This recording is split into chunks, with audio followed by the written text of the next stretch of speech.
Hi friends, welcome to Kannada Shaale facts. ಇವತ್ತಿನ ಈ ವಿಡಿಯೋದಲ್ಲಿ ನಾವು ಬಾಹ್ಯಾಕಾಶದ ಬಗ್ಗೆ ಕೆಲವು ಅದ್ಭುತ ಮತ್ತು ಆಸಕ್ತಿದಾಯಕ ಸಂಗತಿಗಳನ್ನು ನೋಡೋಣ. ವಿಡಿಯೋ ತುಂಬಾ ಇಂಟ್ರೆಸ್ಟಿಂಗ್ ಮತ್ತು ಇನ್ಫಾರ್ಮೇಟಿವ್ ಆಗಿರುತ್ತೆ, ಸೊ ಎಲ್ಲೂ ಸ್ಕಿಪ್ ಮಾಡದೆ ಕೊನೆವರೆಗೂ ನೋಡಿ. ಹಾಗೆ ನೀವಿನ್ನೂ ನಮ್ಮ ಚಾನೆಲ್ ಅನ್ನ ಸಬ್ಸ್ಕ್ರೈಬ್ ಮಾಡಿಲ್ಲ ಅಂದ್ರೆ ಈ ಕೂಡಲೇ ಸಬ್ಸ್ಕ್ರೈಬ್ ಮಾಡಿಕೊಂಡು ಪಕ್ಕದಲ್ಲಿರೋ ಬೆಲ್ ಬಟನ್ ಅನ್ನ ಕೂಡ ಆನ್ ಮಾಡಿಕೊಂಡು ಸಪೋರ್ಟ್ ಮಾಡಿ.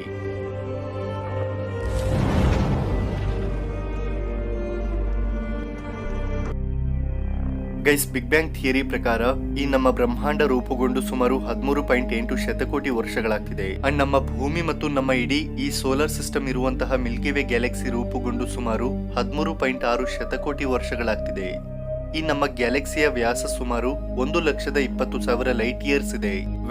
2015ರಲ್ಲಿ ನಮ್ಮ ಖಗೋಳ ವಿಜ್ಞಾನಿಗಳು ಈ ನಮ್ಮ ಭೂಮಿಗೆ ಅತ್ಯಂತ ದೂರದಲ್ಲಿ ಮತ್ತು ಈ ನಮ್ಮ ಬ್ರಹ್ಮಾಂಡದ ಅತ್ಯಂತ ಹಳೆಯ ಗ್ಯಾಲಕ್ಸಿಯನ್ನ ಕಂಡುಹಿಡಿದರು. ನಮ್ಮ ಖಗೋಳ ವಿಜ್ಞಾನಿಗಳು ಈ ಗ್ಯಾಲಕ್ಸಿಯನ್ನ ಹಬಲ್ ಸ್ಪೇಸ್ ಟೆಲಿಸ್ಕೋಪಿನ ಅತಿದೊಡ್ಡ ಪ್ರಾಜೆಕ್ಟ್ ಆದ cosmic assembly near infrared deep extra galactic legacy survey candles ಮತ್ತು ಸ್ಪಿಟ್ಸರ್ ಸ್ಪೇಸ್ ಟೆಲಿಸ್ಕೋಪಿನ great observatories origins deep survey north goods north ಅನ್ನೋ 2 ಆಸ್ಟ್ರೋನಾಮಿಕಲ್ ಸರ್ವೇಸ್ ಮೂಲಕ ಕಂಡುಹಿಡಿದರು. ಆ ಗ್ಯಾಲಕ್ಸಿ ಹೆಸರೇ GN-Z11. ಇದು ಊರ್ಸಾ ಮೇಜರ್ ಕನ್ಸ್ಟಿಲೇಷನ್ ಅಲ್ಲಿರೋ ಹೈ ರೆಡ್ ಶಿಫ್ಟ್ ಗ್ಯಾಲಕ್ಸಿ. ಇದರ ಸೈಜ್ ಸುಮಾರು 4,000 ಲೈಟ್ ಇಯರ್ಸ್ ಮತ್ತು ಮಾಸ್ ಸುಮಾರು 1 × 10⁹ ಸೋಲಾರ್ ಮಾಸಸ್ ಇದೆ ಎಂದು ಖಗೋಳ ವಿಜ್ಞಾನಿಗಳು ಅಂದಾಜಿಸುತ್ತಿದ್ದಾರೆ. ಇದೊಂದು ಇರ್ರೆಗ್ಯುಲರ್ ಗ್ಯಾಲಕ್ಸಿ. ಈ GN-Z11 ಗ್ಯಾಲಕ್ಸಿ ಬಿಗ್ ಬ್ಯಾಂಗ್ ನಡೆದ 400 ವರ್ಷಗಳ ನಂತರ ರೂಪುಗೊಂಡಿದೆ ಅಂತ ವಿಜ್ಞಾನಿಗಳು ಹೇಳ್ತಿದ್ದಾರೆ. ಅಂದ್ರೆ ಇದು ರೂಪುಗೊಂಡು ಸುಮಾರು 13.4 ಬಿಲಿಯನ್ ವರ್ಷಗಳಾಗ್ತಿದೆ ಅಂತೆ. ಆದ್ರೆ ಈ ಗ್ಯಾಲಕ್ಸಿ ನಮ್ಮ ಭೂಮಿಗೆ ಸುಮಾರು 32 ಬಿಲಿಯನ್ ಲೈಟ್ ಇಯರ್ಸ್ ದೂರದಲ್ಲಿದೆ ಎಂದು ಪ್ರಪಂಚದ ಎಲ್ಲಾ ಖಗೋಳ ವಿಜ್ಞಾನಿಗಳು ಹೇಳ್ತಿದ್ದಾರೆ.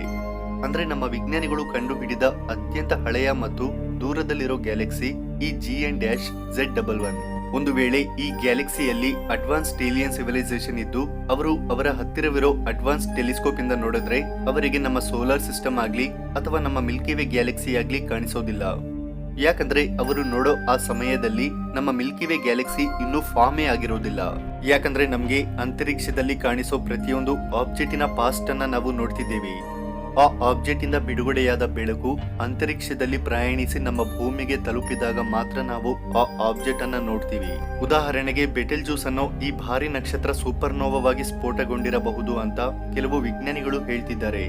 ಇನ್ನು ಕೆಲವು ವಿಜ್ಞಾನಿಗಳು ಅದು ಇನ್ನೂ ಸ್ಫೋಟಗೊಂಡಿಲ್ಲ, ಭವಿಷ್ಯದಲ್ಲಿ ಸ್ಫೋಟಗೊಳ್ಳಲಿದೆ ಅಂತ ಹೇಳ್ತಿದ್ದಾರೆ. ಒಂದು ವೇಳೆ ಈ ಬೆಟೆಲ್ ಜ್ಯೂಸ್ ನಕ್ಷತ್ರ ಆಲ್ರೆಡಿ ಸ್ಫೋಟಗೊಂಡಿದ್ರೆ ಅದು ನಮ್ಗೆ ಈಗ್ಲೇ ಗೊತ್ತಾಗಲ್ಲ.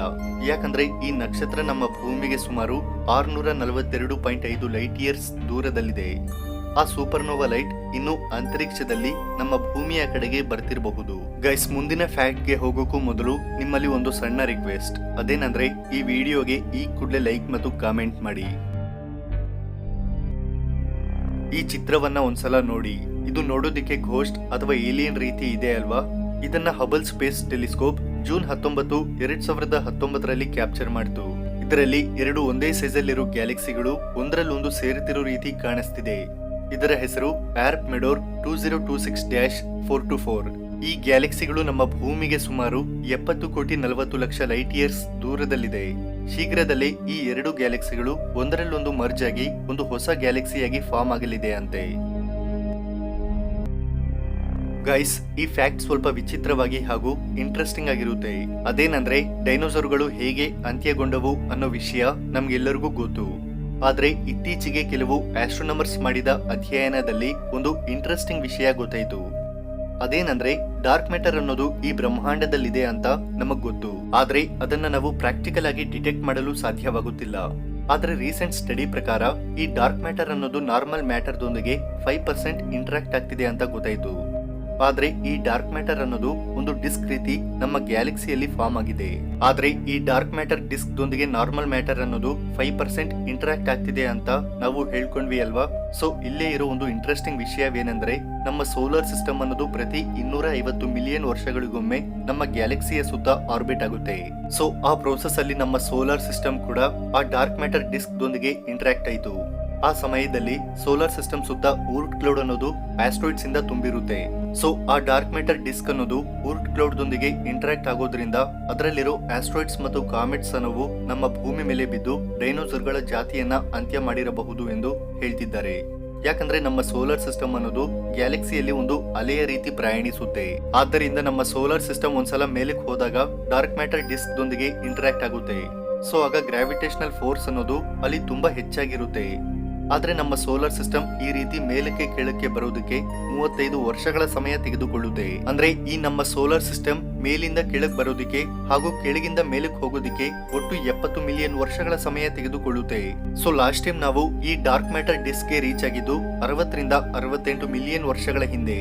ಸೊ ಸರಿಯಾಗಿ 65 ಮಿಲಿಯನ್ ವರ್ಷಗಳ ಹಿಂದೆನೆ ನಮ್ಮ ಭೂಮಿ ಮೇಲಿದ್ದ ಡೈನೋಸರ್ಗಳು ಕೂಡ ಅಂತ್ಯಗೊಂಡವು.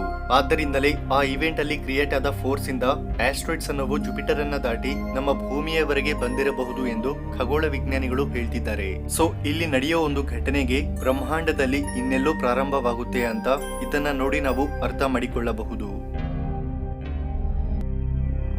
ಆಂಡ್ರೋಮೆಡಾ ಗ್ಯಾಲಕ್ಸಿ ಇದು ನಮ್ಮ ಮಿಲ್ಕಿ ವೇ ಗ್ಯಾಲಕ್ಸಿಗೆ ಅತ್ಯಂತ ಹತ್ತಿರದಲ್ಲಿರೋ ಅತಿ ದೊಡ್ಡ ಗ್ಯಾಲಕ್ಸಿ ಹಾಗೂ ನಮ್ಮ ಲೋಕಲ್ ಗ್ರೂಪ್ ಅಲ್ಲಿರೋ ಅತಿ ದೊಡ್ಡ ಗ್ಯಾಲಕ್ಸಿ ಕೂಡ ಇದೆ. ಇದು ನಮ್ಮ ಭೂಮಿಗೆ ಸುಮಾರು 25,37,000 ಲೈಟ್ ಇಯರ್ಸ್ ದೂರದಲ್ಲಿ ಆಂಡ್ರೋಮೆಡಾ ಕನ್ಸ್ಟಿಲೇಷನ್ ಅಲ್ಲಿದೆ. ಈ ಗ್ಯಾಲಕ್ಸಿಯ ಡಯಾಮೀಟರ್ ಸುಮಾರು 2,20,000 ಲೈಟ್ ಇಯರ್ಸ್ ಇರುತ್ತೆ. ಯಾವುದೇ ರೀತಿಯ ಲೈಟ್ ಪೊಲ್ಯೂಷನ್ ಇಲ್ಲದೆ ಕ್ಲಿಯರ್ ಸ್ಕೈ ಇದ್ರೆ ಈ ಗ್ಯಾಲಕ್ಸಿಯನ್ನ ನಾವು ರಾತ್ರಿ ಆಕಾಶದಲ್ಲಿ ನೋಡಬಹುದು. ಒಂದು ವೇಳೆ ಟೆಲಿಸ್ಕೋಪ್ ನ ಯೂಸ್ ಮಾಡಿಕೊಂಡು ನೋಡಿದ್ರೆ ಈ ಗ್ಯಾಲಕ್ಸಿಗಿರೋ ಆರ್ಮ್ಸ್ ಕೂಡ ಕಾಣಿಸುತ್ತವೆ.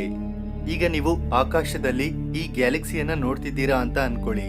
ಗೈಸ್, ನಿಮ್ಗೆ ಮುಂದೆ ಕಾಣಿಸೋ ಈ ಆರ್ಮ್ ಗಿಂತ ಹಿಂದಿರೋ ಆರ್ಮ್ 2,20,000 ವರ್ಷಗಳಷ್ಟು ಹಳೆಯದು. ಯಾಕಂದ್ರೆ ಹಿಂದೆ ಇರೋ ಆ ಆರ್ಮಿನ ಲೈಟ್ ರೇಸ್ ಗ್ಯಾಲಕ್ಸಿಯನ್ನ ದಾಟಿ ಮುಂದಕ್ಕೆ ಬರೋದಕ್ಕೆ 2,20,000 ವರ್ಷಗಳ ಸಮಯ ತೆಗೆದುಕೊಳ್ಳುತ್ತೆ. ಗೈಸ್, ನಿಮಗ್ ಗೊತ್ತಾ ಈ ನಮ್ಮ ಯೂನಿವರ್ಸ್ ರೀತಿನೇ ಪ್ಯಾರಲಲ್ ಯೂನಿವರ್ಸ್, ಮಲ್ಟಿವರ್ಸ್, ಮೆಗಾವರ್ಸ್, ಆಮ್ನಿವರ್ಸ್ ಇವೆ ಎಂದು ಕೆಲವು ಥಿಯರಿಗಳು ಹೇಳ್ತಿವೆ. ಕ್ವಾಂಟಮ್ ಮೆಕ್ಯಾನಿಕ್ಸ್, ಸ್ಟ್ರಿಂಗ್ ಥಿಯರಿ ನಂತಹ ಕಾಂಪ್ಲಿಕೇಟೆಡ್ ಥಿಯರೀಸ್ ಅನ್ನ ಫುಲ್ಫಿಲ್ ಮಾಡಬೇಕು ಅಂದ್ರೆ ಮಲ್ಟಿ ಡೈಮೆನ್ಷನ್ಸ್, ಮಲ್ಟಿ ಯೂನಿವರ್ಸಸ್ ನಂತಹ ಕಾಂಪ್ಲಿಕೇಟೆಡ್ ಕಾನ್ಸೆಪ್ಟ್ಸ್ ಅನ್ನ ನಾವು ಅಕ್ಸೆಪ್ಟ್ ಮಾಡಲೇಬೇಕು. ಗೈಸ್, ನಿಮಗ್ ಗೊತ್ತಾ ವಿಲ್ಟೆಡ್ ಮಲ್ಟಿವರ್ಸ್ ಥಿಯರಿ ಪ್ರಕಾರ ನಮ್ಮ ಭೂಮಿಯಿಂದ ಪ್ರತಿ 10⁻⁻120 ಲೈಟ್ ಇಯರ್ಸ್ ದೂರದಲ್ಲಿ ಸೇಮ್ ನಮ್ಮ ಭೂಮಿಯಂತಹ ಮತ್ತೊಂದು ಭೂಮಿ ಕೂಡ ಇರೋ ಸಾಧ್ಯತೆಗಳಿವೆ ಅಂತೆ. ಅಲ್ಲೂ ಕೂಡ ಸೇಮ್ ನನ್ನ ಹಾಗೆ ನಿಮ್ಮ ಹಾಗೆ ಪ್ರತಿಯೊಬ್ಬರ ರೀತಿ ಕೂಡ ಒಂದು ಕಾಪಿ ಇರುತ್ತಂತೆ. ಫ್ರೆಂಡ್ಸ್, ಈ ವಿಲ್ಟೆಡ್ ಮಲ್ಟಿವರ್ಸ್ ಥಿಯರಿ ಬಗ್ಗೆ ನಿಮ್ಮ ಅಭಿಪ್ರಾಯವನ್ನ ನನಗೆ ಕೆಳಗೆ ಕಾಮೆಂಟ್ ಮಾಡಿ ತಿಳಿಸಿ. ಪ್ರಸ್ತುತ ನಾವು ನೋಡ್ತಿರೋ ಟೆಕ್ನಾಲಜಿ ಎಲ್ಲ ಕೇವಲ ಇಂಟರ್ನೆಟ್ ಅನ್ನೋದು ಈ ಪ್ರಪಂಚವೆಲ್ಲ ವಿಸ್ತರಿಸಿರೋದ್ರಿಂದ ಸಾಧ್ಯವಾಯಿತು. ಈ ಇಂಟರ್ನೆಟ್ ಇಂದಲೇ ತುಂಬಾ ಜನ ಇನ್ಫಾರ್ಮೇಶನ್ ಅನ್ನ ಪಡೆಯುತ್ತಿದ್ದಾರೆ. ಸೊ ಅಂತಹ ಇಂಟರ್ನೆಟ್ ಹುಟ್ಟೋದಕ್ಕೆ ಕಾರಣ ಒಬ್ಬ ಇಂಡಿಯನ್ ಸೈಂಟಿಸ್ಟೇ ಅಂತ ನಮ್ಮಲ್ಲಿ ತುಂಬಾ ಜನಕ್ಕೆ ಗೊತ್ತಿಲ್ಲ. ಗೈಸ್, ಅವರೇ ನರೇಂದ್ರ ಸಿಂಗ್ ಕಪಾನಿ. ವೆಲ್, ಇಂಟರ್ನೆಟ್ ಹುಟ್ಟೋದಕ್ಕೆ ನರೇಂದ್ರ ಸಿಂಗ್ ಕಪಾನಿ ಹೇಗೆ ಕಾರಣವಾದರು ಅಂತ ನಮ್ಮಲ್ಲಿ ತುಂಬಾ ಜನಕ್ಕೆ ಸಂದೇಹ ಬರಬಹುದು. ಗೈಸ್, ಇಂಟರ್ನೆಟ್ ಅನ್ನೋದು ಒಂದು ರೀತಿ ಶೇರಿಂಗ್ ಆಫ್ ಇನ್ಫಾರ್ಮೇಶನ್ ಅಂತ ಹೇಳಬಹುದು. ಸೊ ಇನ್ಫಾರ್ಮೇಶನ್ ಅನ್ನೋದು ನಮ್ಗೆ ಇಷ್ಟೊಂದು ವೇಗವಾಗಿ ಬರಬೇಕು ಅಂದ್ರೆ ಯೂನಿವರ್ಸ್ ನಲ್ಲಿ ಅತ್ಯಂತ ವೇಗವಾಗಿ ಪ್ರಯಾಣಿಸೋ ಬೆಳಕಿಗೆ ಮಾತ್ರ ಸಾಧ್ಯವಾಗುತ್ತೆ. ಅಂದ್ರೆ ಈ ಇನ್ಫಾರ್ಮೇಶನ್ ಅನ್ನೋದು ಕೇವಲ ಲೈಟ್ ನ ಮೀಡಿಯಂ ಆಗಿ ಮಾಡ್ಕೊಂಡು ನಾವು ಕಳಿಸ್ತಿದ್ದೀವಿ. ಆದ್ರೆ ನಿಮಗ್ ಗೊತ್ತಾ, ಲೈಟ್ ಅನ್ನೋದು ಕೇವಲ ಸ್ಟ್ರೈಟ್ ಆಗಿ ಮಾತ್ರ ಪ್ರಯಾಣಿಸುತ್ತೆ. ಒಂದು ವೇಳೆ ಅದು ನಮ್ಗೆ ಬೇಕಾದ ರೀತಿ ಎಲ್ಲಾ ಪ್ರದೇಶಗಳಿಗೂ ಹೋಗ್ಬೇಕು ಅಂದ್ರೆ ಆ ಬೆಳಕು ಅನ್ನೋದು ಬೆಂಡ್ ಆಗಿ ನಮ್ಗೆ ಬೇಕಾದ ರೀತಿ ಪ್ರಯಾಣಿಸಬೇಕಾಗುತ್ತೆ.